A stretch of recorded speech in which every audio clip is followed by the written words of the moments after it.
नमस्कार, देश प्रदेश के इस खास शो में आपका बहुत बहुत स्वागत है। मैं हूं आपके साथ जया कौशिक त्रिवेदी। सवाल बार बार ये पूछा जा रहा है कि क्या कोरोना से मौत के आंकड़े को छिपाया जा रहा है। हम बात कर रहे हैं मध्य प्रदेश की। ये सवाल इसलिए क्योंकि सरकारी आंकड़े और शमशान पहुंच रहे शवों की संख्या में गंभीर विसंगतियां हैं, काफी अंतर देखने को मिल रहा है। राजधानी भोपाल में अकेले विश्राम घाट पर ही शाम 6 बजे तक 37 शवों का अंतिम संस्कार किया गया, 5 शवों को कब्रिस्तान में दफनाया गया। दूसरी ओर सरकार की ओर से जारी मेडिकल बुलेटिन में पूरे राज्य में 37 लोगों की मौत के आंकड़े बताए गए हैं। सरकार की ओर से जारी मेडिकल बुलेटिन और शमशान घाट के आंकड़े 2 अलग अलग तस्वीरें दिखा रहे हैं। आइए देखते हैं अनुराग द्वारी की रिपोर्ट। मध्य प्रदेश की राजधानी भोपाल का भदभदा विश्राम घाट, जहां सोमवार को 1-2 नहीं कोरोना मरीजों के 37 शव जले। कुछ परिजनों को भोपाल गैस कांड का खौफनाक मंजर याद आ गया। 84 में गैस कांड के पीड़ित के बाद दूसरा ये वक्त है जो हमको देखना पड़ रहा है। उस समय मैं 9th क्लास में था। 9th क्लास के बाद आज 50 साल की एज में आज पहली बार मुझे दूसरा मंजर देखने को मिल रहा है। अभी तक यहाँ 30 से 40 लाशें जो जलाई जाती है, क्योंकि कोविड से रिलेटेड। ये और बात है कि सरकारी बुलेटिन में पूरे राज्य में 37 लोगों की कोरोना से मौत की बात लिखी है, जितनी लाशें एक शमशान में जलाई गईं।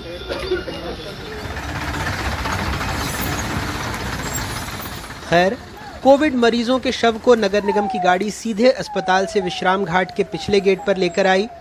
बाएं हिस्से में यहां 12 पिलर के साथ एक अलग व्यवस्था बनाई गई है ताकि सामान्य अंतिम संस्कार वाले लोग संक्रमण से सुरक्षित रह सकें।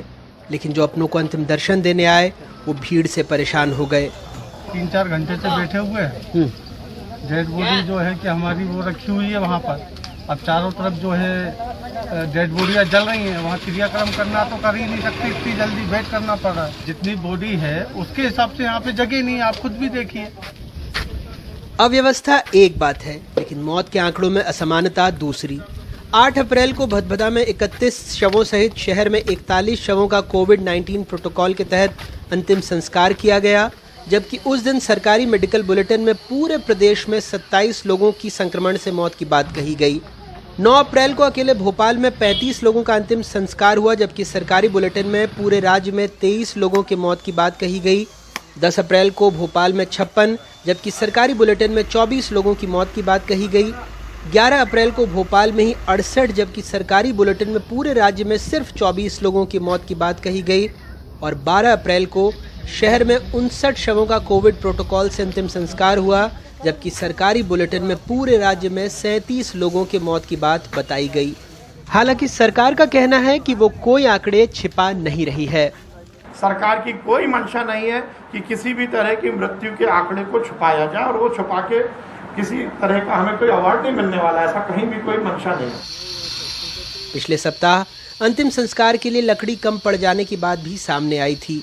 100-150 से 150 कुंटल लकड़ी जा रही है डेली परमानेंटली। अच्छा, रोज के कितने जल जाते हैं यहाँ? एक रोज 40-45, 40-45, 30-32 आज गाड़ी आ रही है डेली कोरोना वाली। कोरोना की। अच्छा, इन शमशानों में काम करने वाले कर्मचारी भी अब थकने लगे हैं। हाथों में छाले पड़ गए हैं, कईयों को चोट लगी है। गाड़ियाँ ज़्यादा आ रही हैं तो कुछ महसूस कमजोरी भी हो जाती है, थकान होती है। आपको भी डर है?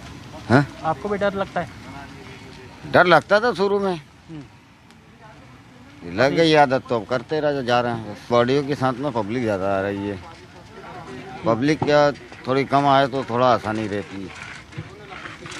जब भीड़ भड़का हो जाता है, गर्मी इतनी तेज़ है किससे कहा नहीं जा सकता। बस पानी पे पानी पिए जाते हैं, खाने का टाइम ही नहीं मिल पाता। सरकारी आंकड़ों में बाजीगरी के बीच एक हकीकत यह है कि जलती चिताओं के बीच बेहद नज़दीक दूसरी चिताएं सजाई जा रही हैं।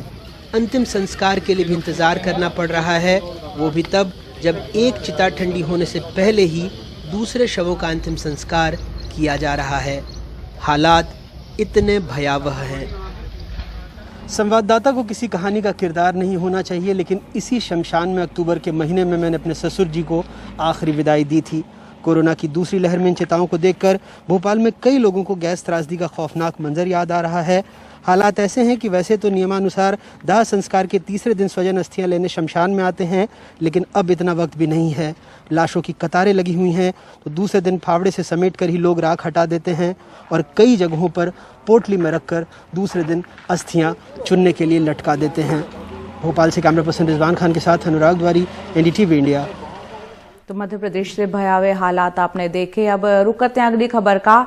आज से लगभग हफ्ते भर तक असम में रोंगाली बिहू की धूम रहेगी और यहां पर पिछले साल कोविड महामारी की वजह से यह त्योहार नहीं मनाया जा सका, लेकिन इस बार सरकार ने कुछ बंदिशों के साथ इसकी इजाजत दे दी है।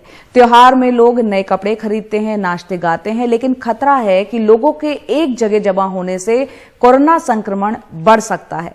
असम में कोविड टेस्ट की रफ्तार तेज कर दी गई है, लेकिन बिहू आयोजक बिहू के दौरान लगाई गई बंदिशों से नाराज है। आइए देखते हैं हमारे सहयोगी रतनदीप चौधरी की गुवाहाटी से रिपोर्ट।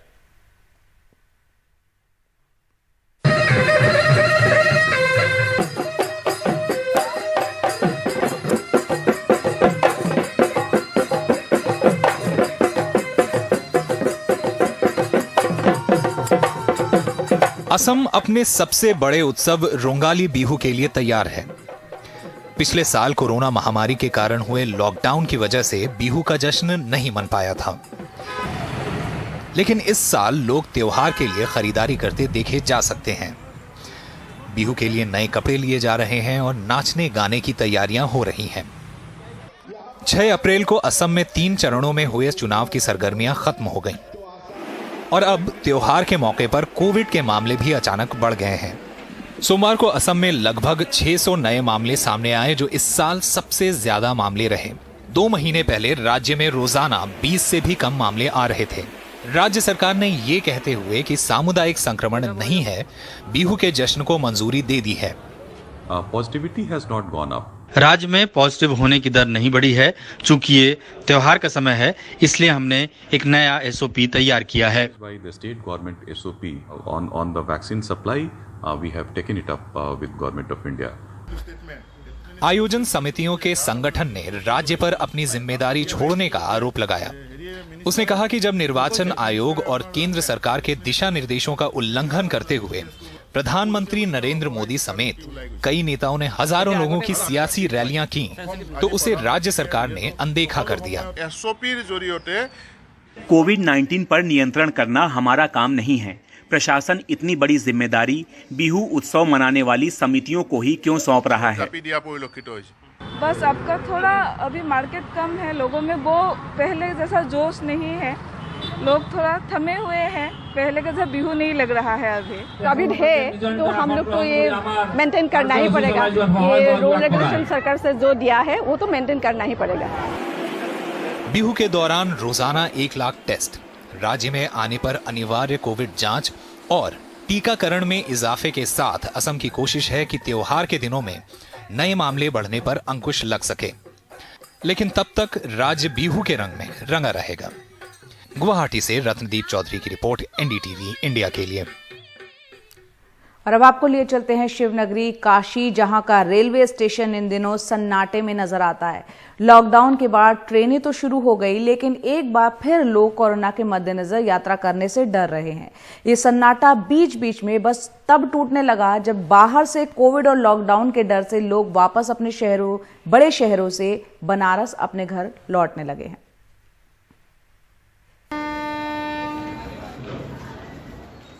बनारस के स्टेशन पर खामोश बैठे ये कुली पैसेंजर के इंतजार में हैं, लेकिन इन दिनों कोई शहर से बाहर नहीं जा रहा। कर्मचारी रोजमर्रा का काम करते दिखते हैं, लेकिन खाली ट्रेनें गुजर जा रही। हम लोगों की सबसे बड़ी समस्या ये है कि अब जो है जाने वाले यात्री, बनारस यात्री जो जाने वाले हैं वो नगण्य के बराबर है। एकदम बिल्कुल 1% नहीं रह गए हैं। स्थिति जो है पहले की अपेक्षा बहुत खराब अब हो चुकी है। बीच में थोड़ा सा रफ्तार पकड़ा है कि अब लोग जो है आना जाना शुरू किए हैं, तब तक फिर जो है कोरोना काल की दूसरी महामारी शुरू होने की हो गई है। लेकिन इसी स्टेशन पर एक वक्त ऐसा भी आता है जब यात्रियों से भरी ट्रेनें आती हैं, उन मजबूर लोगों को लेकर जो अपने गांव से महानगरों में कमाने गए थे, लेकिन कोरोना की दूसरी लहर के बीच कारोबार ठप होने से फिर वापस लौटे हैं। मुंबई में स्थिति यही बने रही, सब लॉकडाउन लगा हुआ है, बंद है, काम धाम चल नहीं रहा है। दोबारा यही हो कि सब दुकानदारी बंद रहे। अभी 2 महीना हुआ जाते हुए, फिर बंद हो गया काम काज नहीं चल रहा है, और जो भाड़े पे रह रहे हैं उनको भाड़ा देने का दिक्कत है। जो काम धंधा नहीं चल रहा है, बंद कब तक वहाँ रहेंगे, एक कमरे में कब तक बंद रहेंगे। यहाँ तो अपना खेती बाड़ी है। गौरतलब है कि इनमें से ज़्यादातर कामगार अभी 2 या 3 महीना पहले ही गए थे कि दोबारा इन पर ये मार पड़ गई, इसलिए कई तो अब वापस जाने का नाम नहीं ले रहे। लौटे हुए यात्रियों की दास्तान बताती है कि सिर्फ रेलवे स्टेशन ही नहीं बल्कि हर जगह और हर प्रदेश में कोरोना का कहर है। ऐसे में सिर्फ सरकारें ही नहीं बल्कि हम सबको भी बहुत समझदारी से इसका मुकाबला करना होगा, नहीं तो स्थिति क्या होगी कह नहीं सकते। वाराणसी से अजय सिंह, एनडीटीवी इंडिया।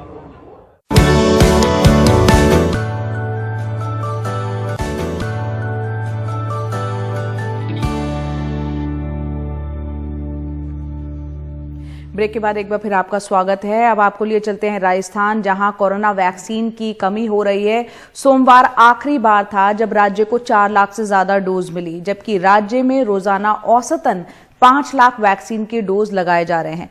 इस बीच राजस्थान में हर रोज 5000 से ज्यादा कोरोना के केस सामने आ रहे हैं। राज्य में पॉजिटिविटी रेट बढ़कर 8 के करीब पहुंच चुका है।